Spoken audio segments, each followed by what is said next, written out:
안녕하세요. 법원 등기 정보 광장에 따르면 지난해 임의 경매에 신청한 부동산이 13만 9,869건으로 집계가 되었다고 하는데요. 이 건수는 2013년 이후 최대 규모라고 합니다. 부동산을 담보로 빌린 대출 이자를 감당하지 못하는 영끌족들의 물건들이 계속 경매 시장으로 쏟아지고 있는 건데요. 부동산 값이 크게 올랐던 21년도, 22년도 이쯤 영끌족들이 너도 나도 지금이 기회다 하고 대출을 최대한 끌어서 매수를 했던 적이 있잖아요. 이 물건들이 도저히 높은 이자를 감당하지 못해서 경매 시장에 나오고 있는 것입니다. 오늘은 경매에 나온 물건들을 좀 둘러보다 보니 괜찮은 물건이 있어서 한번 소개해 드리려고 해요. 경기도 광주시 곤지암에 있는 전원주택인데요. 한번 가보겠습니다.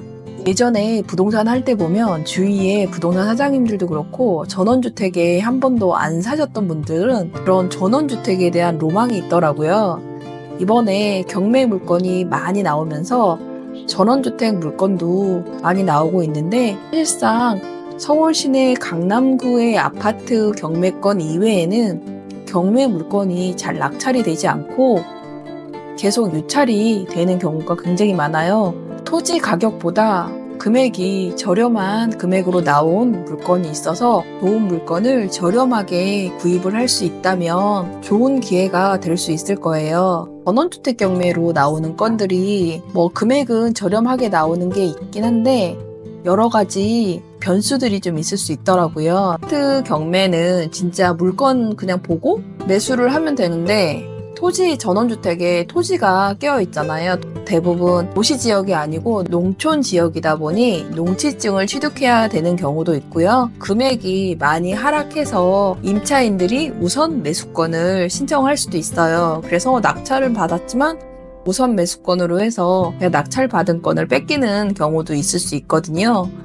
여러 가지 변수가 있어서 전원주택의 경매도 고려해 보실 사항들이 꽤 있는데요. 경기도 광주의 전원주택 같은 경우에는 이런 변수가 되는 부분들은 거의 없는 물건이고 주위의 시세나 이런 부분만 확인하시고 입찰을 하시면 될 것 같아서 경매를 처음 시작하시는 분들한테는 공부거리가 될 수 있는 물건이기도 하고 전원주택을 구입을 희망하시는 분들께는 입찰을 해보셔도 괜찮은 물건이라서 소개를 해드리려고 합니다.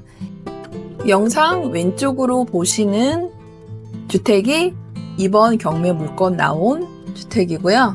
입구 쪽 한번 차량 진입해 봤고요. 내려가면서 천천히 주택 설명드리겠습니다.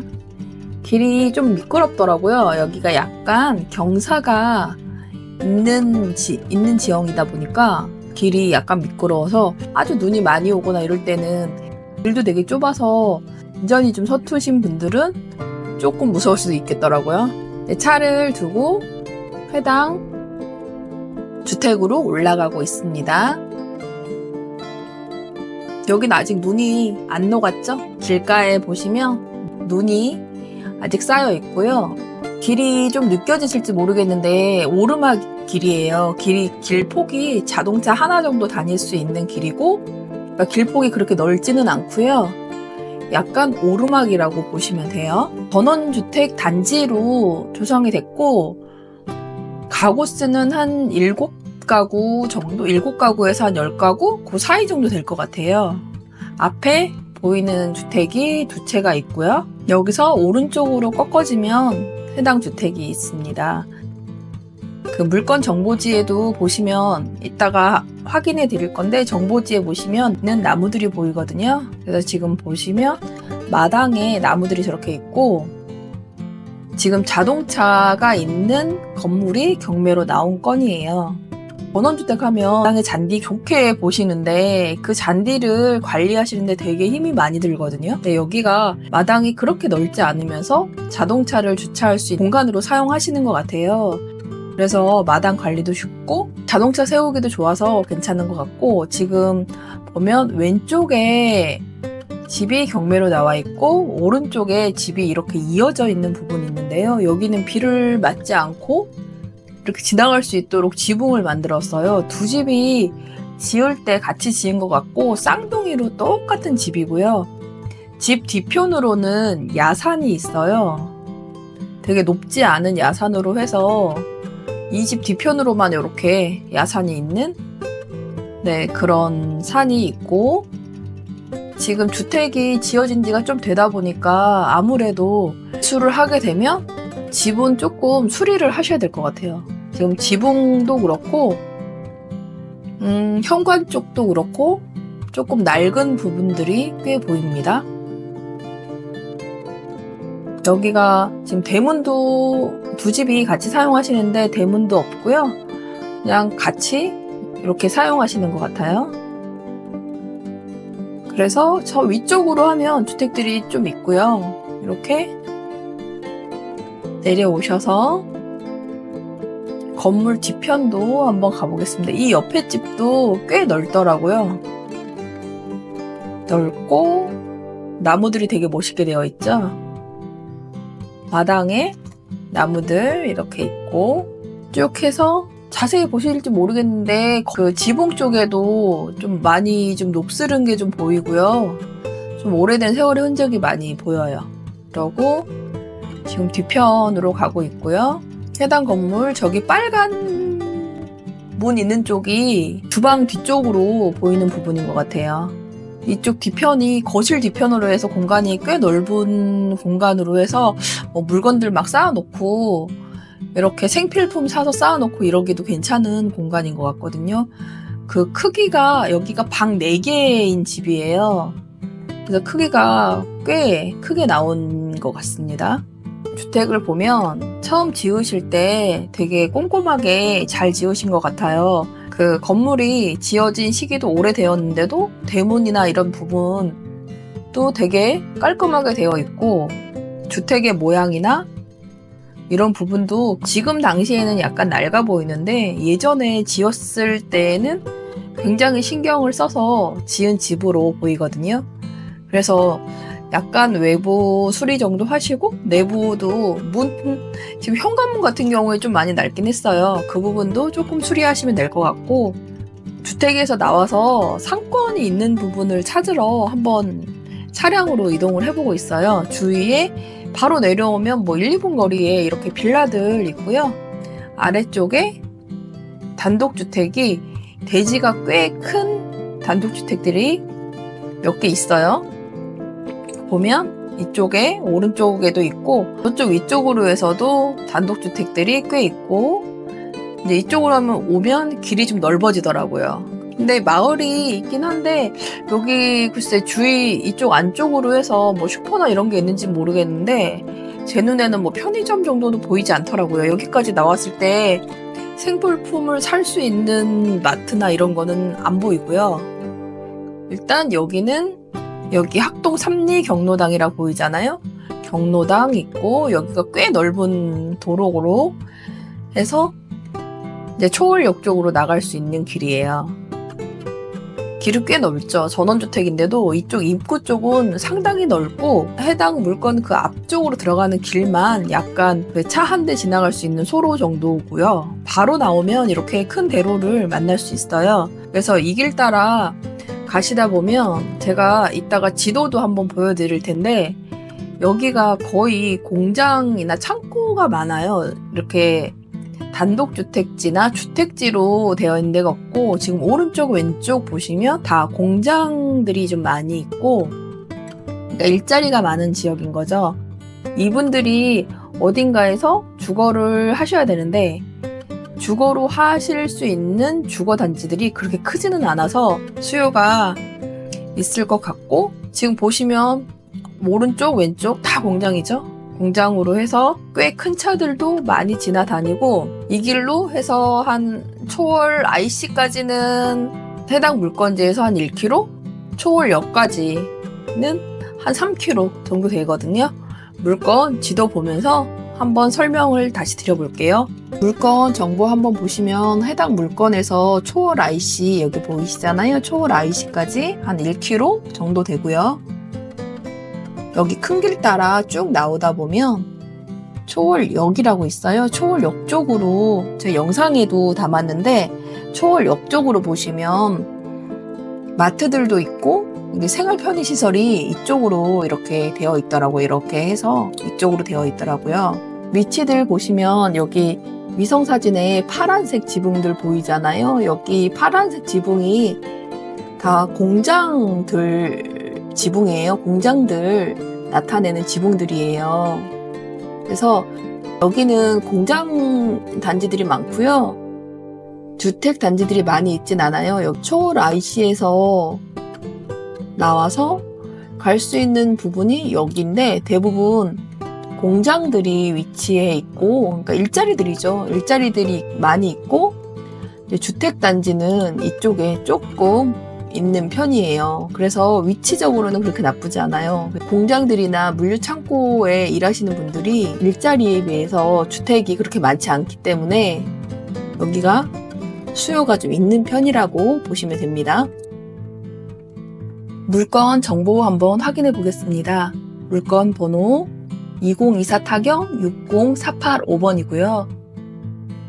주소는 경기도 광주시 초월읍 학동리 445-2번지, 토지 면적 149.74평, 건물 면적 39.81평이고요. 감정가 4억 5,200, 22,880원으로 나와 있고요. 신건으로 24년 11월 11일 입찰을 진행했지만 유찰이 되어서 이번 2025년 2월 3일 최저 매각 가격 2억 2,149만 1,000원으로 최저 매각 가격 세팅이 되어 있습니다. 매각 물건 현황 한번 확인해 보겠습니다. 토지는 지금 학동리 445-2 대로 나와 있고요. 감정가 3억 4,254만 원이에요.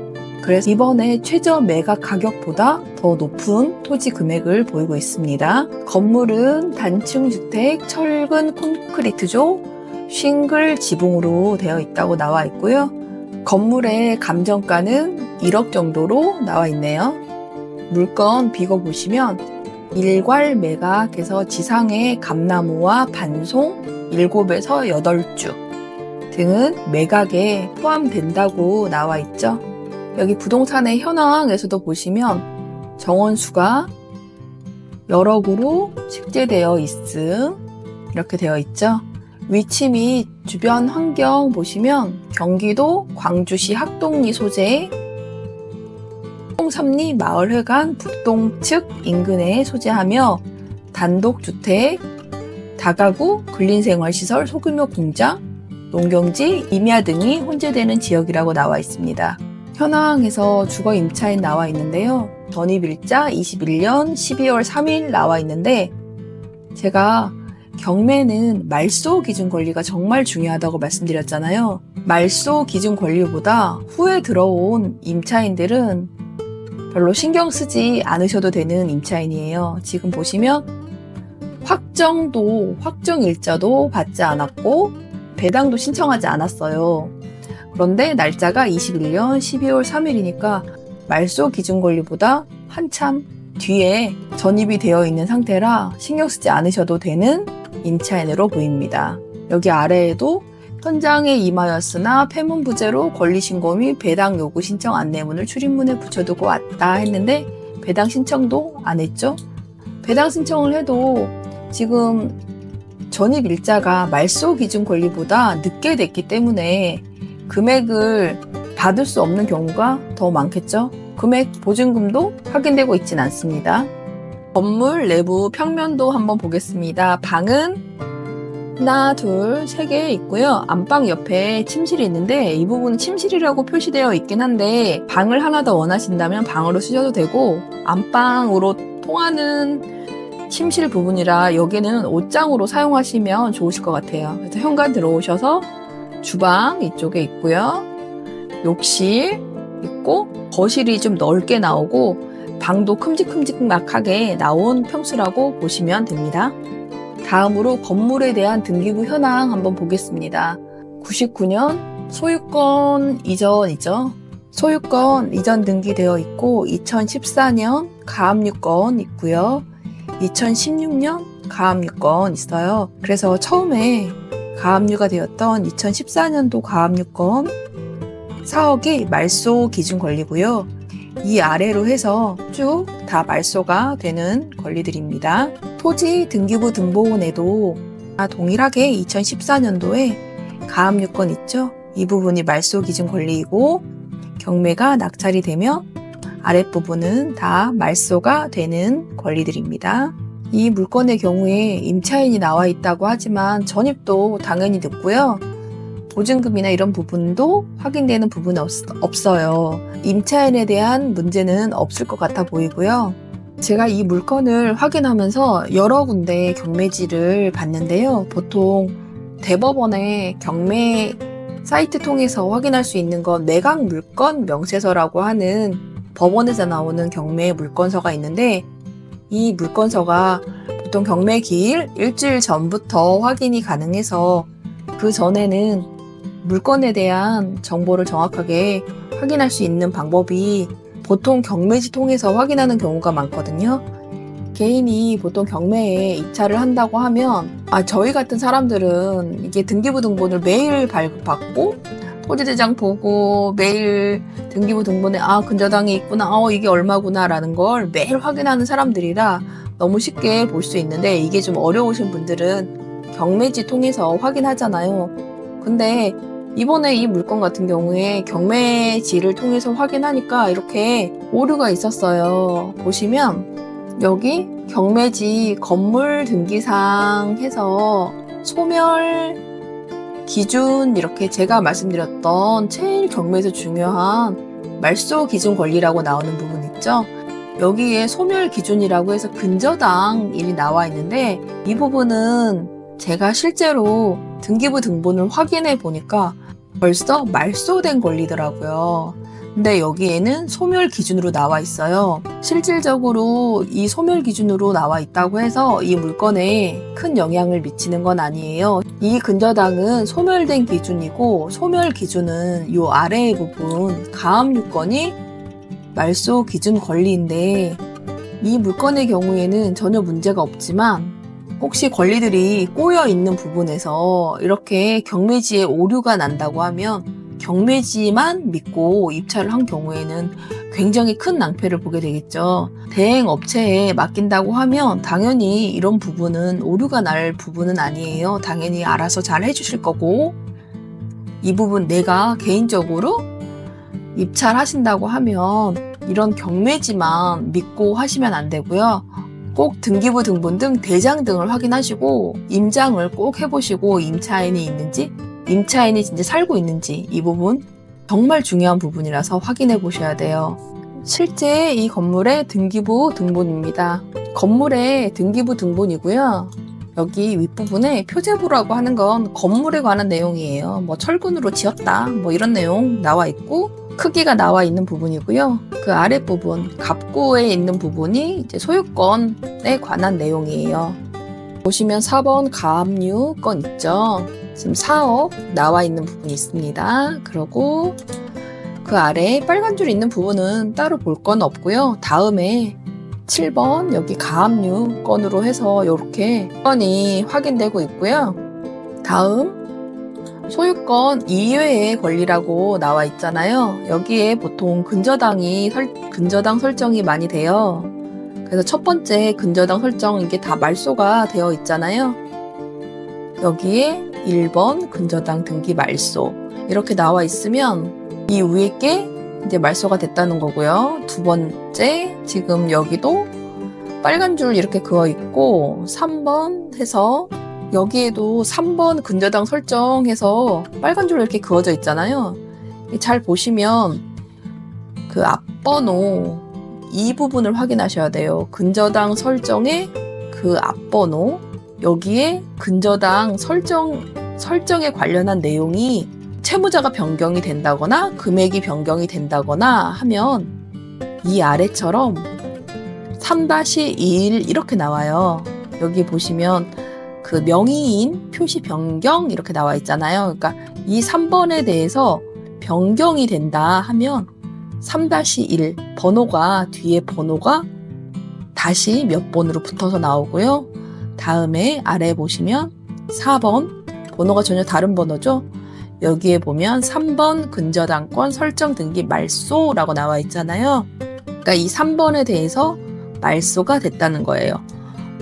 24년 7월 29일 날 해지가 되었네요. 그러니까 이 등기부 등본을 확인하시면 근저당은 전혀 없는 물건이고 앞에서 보셨던 가압류권 2건이 있는 게 맞는데 이 물건 같은 경우에 근저당이 살아있어서 이게 소멸 기준이 된다고 해서 중요한 내용은 아니지만 다른 물건들 확인하실 때 꼭 이 부분 참고하시라고 말씀을 드리는 거예요. 단독주택의 경우에 토지하고 주택 있잖아요. 이 부분은 도대체 시세가 어느 정도인지 어떻게 확인해야 될지 좀 힘드신 부분 있잖아요. 실거래가 확인하는 사이트는 굉장히 많은데요. 단독주택의 경우에는 저는 디스코라는 사이트를 이용해서 확인하는 게 좀 보기에 편하더라고요. 제가 디스코 들어와 있습니다. 해당 물건 여기 보시면 왼쪽 상단 부분에 주소를 검색하셔서 입력을 해주시고요. 주소를 검색하시면 해당 주소 이렇게 법원 경매건이라고 지팡이 모양 보이죠? 이렇게 검색이 되고요.